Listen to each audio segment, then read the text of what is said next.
ঢাকা বিশ্ববিদ্যালয় ও বিশ্ববিদ্যালয় মঞ্জুরি কমিশনের নীতিমালা অনুযায়ী শিক্ষক নিয়োগ সহ ৬ দফা দাবিতে বরিশাল নার্সিং কলেজের শিক্ষার্থীরা শুরু করেছে অনির্দিষ্টকালের জন্য কমপ্লিট শাটডাউন। এ নিয়ে জানাতে সরাসরি যুক্ত হচ্ছেন সহকর্মী শাকিল মাহমুদ। শাকিল, শিক্ষার্থীদের দাবিগুলো কি কি রয়েছে এবং শাটডাউনের কারণে শিক্ষা কার্যক্রমে কি ধরনের প্রভাব পড়ছে? দেখুন, বরিশালের যে নার্সিং কলেজ আছে এখানে কিন্তু সকাল থেকেই আমরা দেখছি যে শিক্ষার্থীরা অবস্থান কর্মসূচি পালন করছে। এর পাশাপাশি কিন্তু তারা যে তাদের বিভিন্ন যে দাবি সেই দাবিগুলো তারা করছে। এইসব দাবির মধ্যে প্রধান যে দাবিটি হলো সেটি হলো ঢাকা বিশ্ববিদ্যালয় এবং বিশ্ববিদ্যালয় মঞ্জুরি কমিশনের নীতিমালা অনুযায়ী যোগ্যতা সম্পূর্ণ শিক্ষক নিয়োগের দাবি তারা করেছে। এর পাশাপাশি কিন্তু আরো বেশ কিছু দাবি তাদের রয়েছে। এছাড়া তাদের যখন এই যে শাটডাউন কর্মসূচি চলছিল তখন কিন্তু তাদের উপর হামলা হয়েছে এবং সেই হামলার যে বিচার সেই বিচারের দাবিতে কিন্তু তারা এখানে অবস্থান কর্মসূচিও পালন করছে। আমরা একজন শিক্ষার্থীর সাথে যুক্ত হব।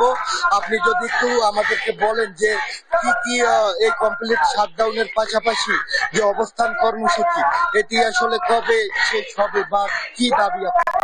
আপনারা জানেন 6 মে আমাদের উপর হামলা হয় এবং গতদিন হচ্ছে আমাদের রাজশাহী নার্সিং কলেজের শিক্ষার্থীদের উপর হামলা হয়। তারই প্রতিবাদে আমরা অবস্থান এবং মানববন্ধন কর্মসূচি অবস্থান করতেছি।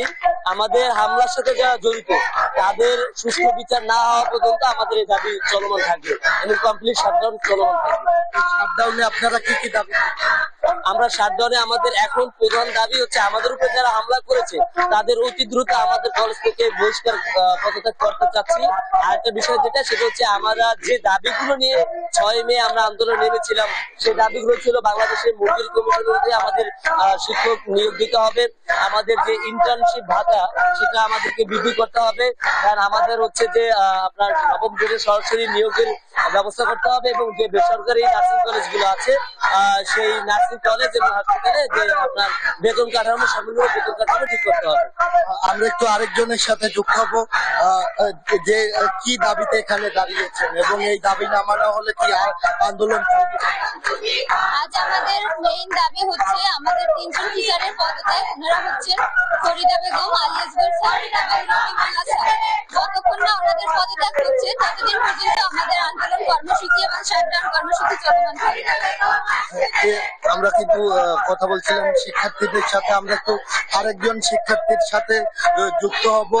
একটু যদি বলেন যে মানববন্ধন এবং অবস্থান কর্মসূচি আসলে যাদের দাবি করছেন, যারা আপনাদের উপর হামলা করছে তাদের শাস্তি না হওয়া পর্যন্ত কি চালিয়ে যাচ্ছে? আমাদের উপর যে হামলা চালানো হয়েছে 6 মে এবং রাজশাহী নার্সিং কলেজে হামলা চালানো হয়েছে 13 মে, আমরা তার প্রতিবাদে আজকে আমাদের এখানে বিপুল সমাবেশ এবং আমাদের যে আগের 4 দফা দাবি ছিল সেই দাবি যাতে মেনে নেওয়া হয় সেজন্য আমাদের আজকে কর্মসূচি। আমাদের দাবি মেনে না নেওয়া পর্যন্ত এবং আমাদের উপর যে হামলা চালানো হয়েছে তার সুষ্ঠু তদন্ত সাপেক্ষে বিচার না হওয়া পর্যন্ত আমাদের আন্দোলন চলবে। আমরা কথা বলছিলাম শিক্ষার্থীদের সাথে। শিক্ষার্থীরা যেটা জানাচ্ছে যে যতক্ষণ পর্যন্ত তাদের যে দাবিগুলো আছে সেই দাবিতে এগুলো যতক্ষণ পর্যন্ত না মানা হবে ততক্ষণ পর্যন্ত তারা যেমন এই শাটডাউন কর্মসূচি চালিয়ে যাবে। এর পাশাপাশি তাদের উপর যারা হামলা করেছে তাদের যাতে বিচারের আওতায় আনা হয় সেই দাবিও কিন্তু জানাচ্ছে শিক্ষার্থীরা। তো বরিশাল থেকে এতটুকুই ছিল আমার থাকা সবকিছু।